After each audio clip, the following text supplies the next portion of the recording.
Hello my students, welcome back to channel my new video. तो बेटा आज की वीडियो में हम लोग बात करेंगे कि मोस्ट इंपॉर्टेंट टॉपिक्स क्या होने वाले हैं माइक्रो इकोनॉमिक्स में 2025 में, जो एक आपका इकोनॉमिक्स का पेपर होने वाला है। तो बहुत से बच्चों ने रिक्वेस्ट की थी कि सर इंपॉर्टेंट बता दिए। तो बेटा इंपॉर्टेंट क्वेश्चंस तो नहीं बता रहा हूं मैं आपको, मैं इंपॉर्टेंट टॉपिक्स बता रहा हूं, ठीक है। क्यों सर टॉपिक क्यों, ध्यान से बात को मेरी समझना बेटा। जब की बार आपका पेपर में जो क्वेश्चंस आएंगे ना, वो इनडायरेक्ट क्वेश्चन है। क्या है बेटा? आपके इनडायरेक्ट क्वेश्चन है। इनडायरेक्ट का मतलब समझते हो कि नहीं समझते हो? डायरेक्टली कोई आपसे नहीं पूछेगा define demand, define indifference curve, उस पे आपको डीप नॉलेज होनी चाहिए। अगर आपको डीप नॉलेज नहीं है, आपके अंदर अंडरस्टैंडिंग नहीं है, आपने उसको समझा नहीं है, तो आप क्वेश्चन कर नहीं पाओगे। आपको वो आंसर आता होगा, आप जान रहे होगे, लेकिन आप पहचान ही नहीं पाओगे कि ये वो टॉपिक है। तो इसलिए रटना नहीं है, पहली चीज समझना है। अब वो समझना है क्या स्ट्रेटेजी है, उसके लिए हम लोग बाद में बात करेंगे। मैं लाइव क्लासेस भी लूंगा, इंपॉर्टेंट क्वेश्चन भी दूंगा, सारी चीजें दूंगा, और नोट्स वगैरह सब ऐप में अपलोडेड है। डिस्क्रिप्शन में ऐप का लिंक है, जाके डाउनलोड करो। वहां पे कुछ टेस्ट पेपर भी है और चैप्टर्स के नोट्स भी है, वो आपको वहां पे मिल जाएंगे फ्री ऑफ कॉस्ट में। स्टडी मटेरियल सेक्शन में जाके डाउनलोड कर लेना। फिलहाल चलो बात करते हैं इंपॉर्टेंट क्वेश्चंस की, कि क्या क्या टॉपिक है जो हमें पढ़ना है, ठीक है। फिर से ध्यान सुनना, important topics, not important questions, ठीक है। चलो आओ जल्दी से देखते हैं, ठीक है। देखो बेटा, सबसे पहले चैप्टर नंबर 1 है इंट्रो वाला, जो कि सिलेबस का पार्ट आपका नहीं है। चैप्टर नंबर 2 में आपका टॉपिक है, चैप्टर जो है वो है क्या है? Demand chapter. कौन सा चैप्टर बेटा? Demand chapter. तो डिमांड चैप्टर में क्या क्या पढ़ोगे? सबसे पहले जो टॉपिक आप देखोगे इसमें क्या क्या देखोगे? अगर आपको आता है, जो पढ़े हुए उनकी बात नहीं हो रही, जिन्होंने नहीं पढ़ा है कुछ भी, वो पहले इतना जरूर से पढ़ लेंगे, reason for downward slope of the demand curve.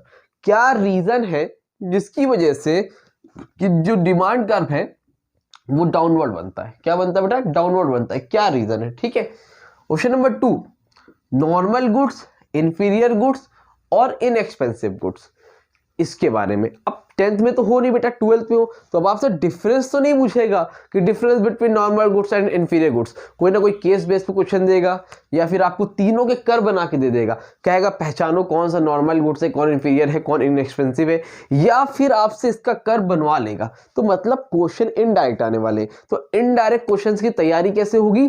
जब आप डीप में, कहां पे बेटा? डीप में, टोटली अंडरस्टैंडिंग के साथ स्टडी करोगे, ठीक है। अब पढ़ना है तो डिस्क्रिप्शन में पूरा का पूरा प्लेलिस्ट है इकोनॉमिक्स का, वहां से जाके पढ़ सकते हो, और 5 से 6 घंटे में मैक्स आपका पूरा इकोनॉमिक्स भी कंप्लीट हो जाएगा, ठीक है। खैर वो अलग की बात है। फिर आप देखो क्या है, ये टॉपिक जरूर से पढ़ लो, कहीं से भी पढ़ो, इट डज नॉट मैटर। अपने होम टीचर से पढ़ो, अपने कोचिंग में पढ़ो, ऑफलाइन क्लासेस पढ़ो, किसी अदर टीचर से पढ़ो, यूट्यूब पे, जैसा अच्छा लगे आप पढ़ सकते हो। कोई प्रॉब्लम की बात नहीं, बट ये टॉपिक्स पहले पढ़ लो अगर कुछ भी नहीं पढ़ा है तो, ठीक। आगे, exceptions to the law of demand. ऐसे कौन कौन से एक्सेप्शन है जहां पर लॉ ऑफ डिमांड काम नहीं करता है, इसको भी देख के जाना। अब ये पेपर में फिर बता रहा हूं एक बार, फिर से बार बार मैं समझा रहा हूं, ये लिख के नहीं आएगा explain any two exception of law, exceptions of law of demand. कुछ ना कुछ केस बेस्ड क्वेश्चन बनेंगे। केस बेस्ड क्वेश्चन के लिए ऐप का लिंक है डिस्क्रिप्शन, जाके डाउनलोड करो। कैसे क्वेश्चन आ सकते हैं उसमें मैंने आपको दिया हुआ अपलोड करके, ठीक। फिर है change in demand. Change in demand topic देख के जाना, इसमें मूवमेंट भी होती है, शिफ्ट भी होती है, ठीक है। तो मूवमेंट में भी 2 आता है आपका, एक्सपेंशन, कॉन्ट्रैक्शन। शिफ्ट में 2 आता है, इंक्रीज एंड डिक्रीज। थोड़ा सा डीप अंडरस्टैंडिंग में इसको भी समझ लेना। तो ये 4 टॉपिक है जो आपको देख के जाने हैं। क्या देख के जाने बेटा?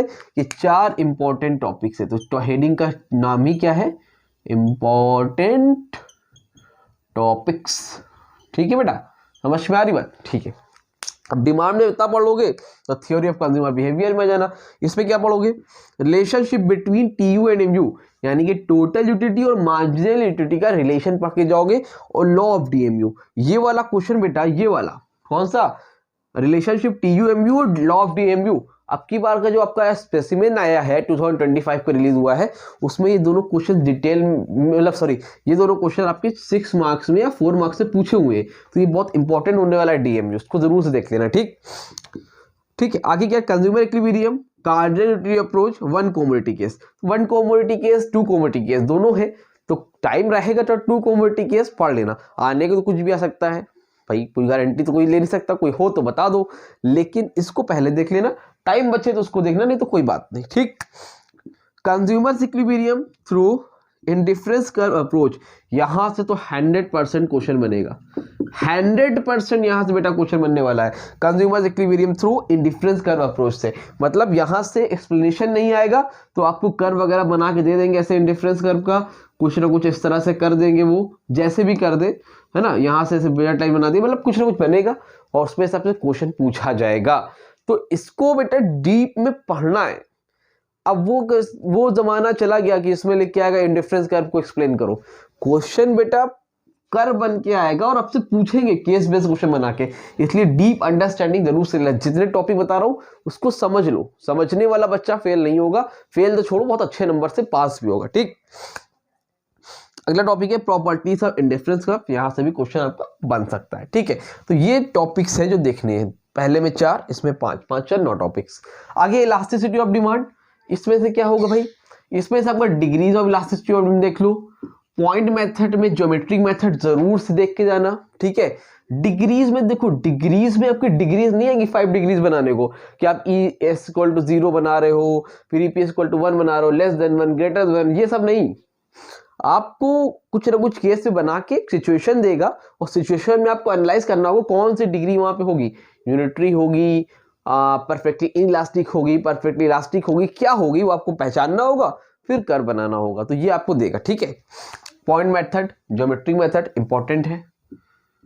ठीक है, factors affecting elasticity of demand, भाई देखो फैक्टर्स वगैरह डिटरमिनेंट्स वगैरह लगता तो नहीं है लेकिन हमेशा से होता है भाई, एक जब पेपर टफ बनता है अगर, या कुछ तो 2-4 क्वेश्चन सिंपल देते हैं तो हो सकता है आ जाए, आपका लॉटरी का टिकट खुल जाए, तो इसको पढ़ के जरूर से देख लेना। ठीक, और न्यूमेरिकल्स भी आपको देख के जाने, न्यूमेरिकल्स 2 नंबर का आने के चांसेस रहेंगे शुरुआत में ही, क्वेश्चन नंबर 2 का ए में। ठीक, सप्लाई इलास्टिसिटी, सप्लाई में चैप्टर नंबर 5 में आते हैं, मतलब थोड़ा टॉपिक है, 4 टॉपिक है, पढ़ लो, पढ़ने पे आओगे तो मुश्किल से आधा घंटा लगेगा, बस खत्म हो जाएगा।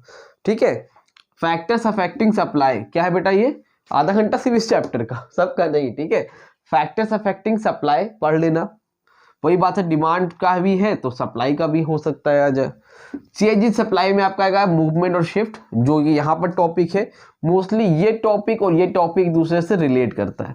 ठीक है, तो आप ये पढ़ोगे तो आपको ये भी समझ में अपने आप आ जाएगा।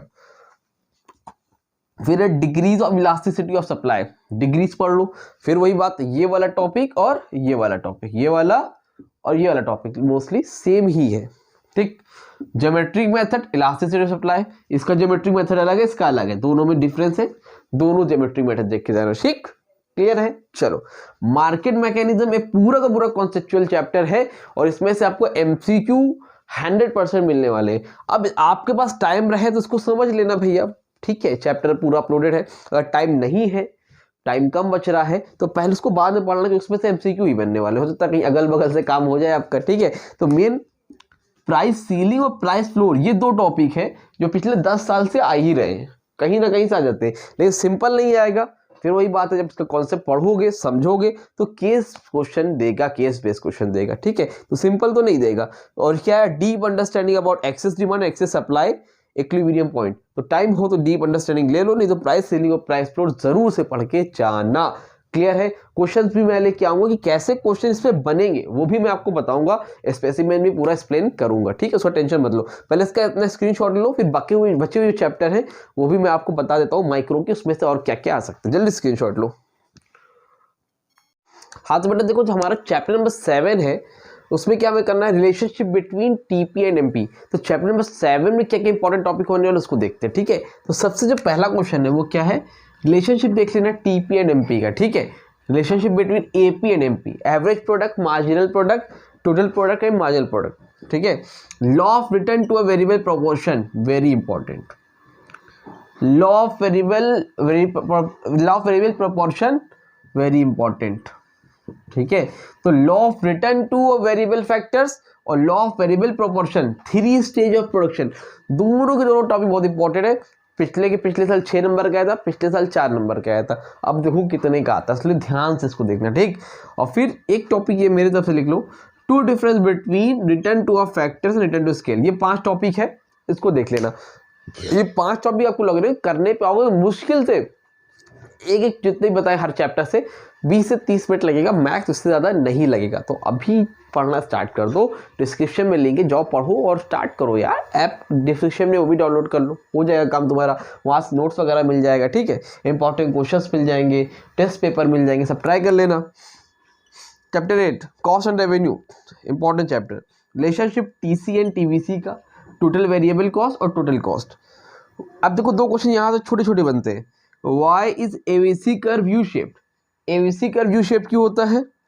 Y FC curve is rectangular hyperbola, rectangular hyperbola क्यों होता है? मतलब एफसी कर्व रेक्टेंगुलर हाइपरबोला ऐसे क्यों बनता है? ठीक है, इसके सब मैंने समझाए हैं, आप देख सकते हो वीडियो में, ठीक। फिर relationship between AC and MC, और रिलेशनशिप बिटवीन, ये वाला बहुत इंपॉर्टेंट टॉपिक है, लास्ट वाला, लास्ट चैप्टर में है रेवेन्यू वाले कॉन्सेप्ट में। Relationship between TR, AR and MR under perfect competition. R का मतलब रेवेन्यू है, total revenue, average revenue, margin revenue में अंडर इम्परफेक्ट कॉम्पिटिशन में क्या रिलेशनशिप होता है, ये आपको बताना है। बहुत इंपॉर्टेंट टॉपिक है, बहुत ज़्यादा, ठीक है। इस सारे टॉपिक्स आपको देखने हैं।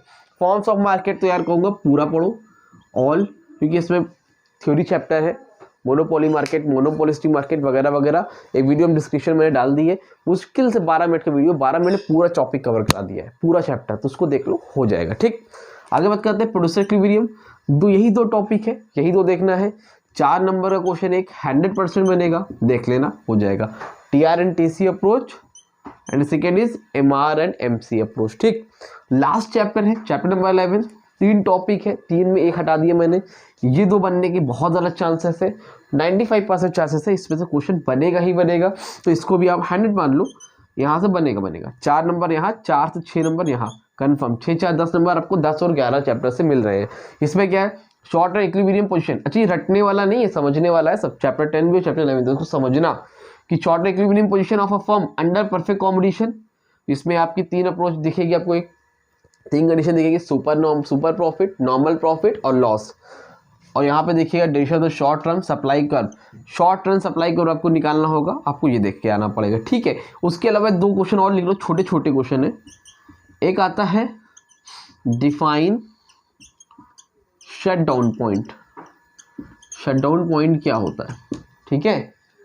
ब्रेक इवन पॉइंट क्या होता है, what is break even point, no profit no loss, यहाँ पर ना प्रॉफिट और लॉस हो, वो क्या होता है, break even point. Shutdown point जहाँ पर फर्म अपनी कॉस्ट भी, एवरेज वेरिएबल कॉस्ट भी रिकवर ना कर पाए, तो लॉस में चला जाए, वहाँ पर दुकान बंद करनी पड़ती है, ठीक है। तो ये कुछ टॉपिक्स है जो आपको देखने हैं, इतना देख लो। और अगर आप लोग का रिस्पांस रहेगा, आप लोगों ने शेयर वगैरह लोगों किया, तो मैं आप लोगों के लिए मैक्रो इकोनॉमिक्स के भी इंपॉर्टेंट क्वेश्चंस लाऊंगा, अगर आप लोग इस वीडियो को पसंद करते हो तो। और नहीं भी पसंद करते हो तब भी लाऊंगा, भाई मेरा फर्ज है, ठीक है। लेकिन लोगों को शेयर जरूर करना, ताकि और बच्चों की भी हेल्प हो सके। तो कुछ नहीं पढ़ा है तो इतना पढ़ लो, हो जाएगा आपका काम आराम से। तो चलो स्टार्ट, ठीक है। चलो मिलते हैं न्यू वीडियो में, तब तक के लिए थैंक यू सो मच।